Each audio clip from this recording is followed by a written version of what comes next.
Il ne voulait surtout pas rater le premier entraînement. Nasser El Khelaifi, le président du Paris Saint-Germain, comme supporter au bord de la pelouse, assiste sur ses terres à la reprise du leader de la Ligue 1. On est en pleine période d'hiver en France, donc ici on a la chance d'avoir le beau temps. Et puis après, les installations sont incroyables. Nous, on a tout ce qu'il faut, on a tout à disposition. C'est ici, en plein cœur de l'Aspire Academy, que le Paris Saint-Germain a posé ses valises. Un centre ultra moderne, gigantesque, dédié au sport de haut niveau. Et depuis l'an passé, c'est sous les yeux des propriétaires qataris que le club parisien prépare ses deuxièmes parties de saison.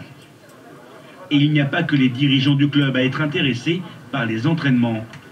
Deuxième session de la journée, à la tombée de la nuit, et la petite tribune se garnit. C'est quand même un honneur qui joue au Qatar, vu que j'habite au Qatar. Donc ça fait quand même plaisir de voir que le PSG importe ses valeurs dans un pays où on ne l'attendait pas forcément. Des Qataris, fiers de recevoir le PSG, et déçus par un détail qui a du mal à passer inaperçu. Il est pas là, Vassili Ibrahimovic. Zlatan Ibrahimovic, pas encore arrivé, mais qui devrait lui aussi profiter de l'hospitalité du pays, comme les familles des joueurs. Elles ont pu s'apercevoir que même au bord du terrain, ici au Qatar, le confort et le service sont optimaux.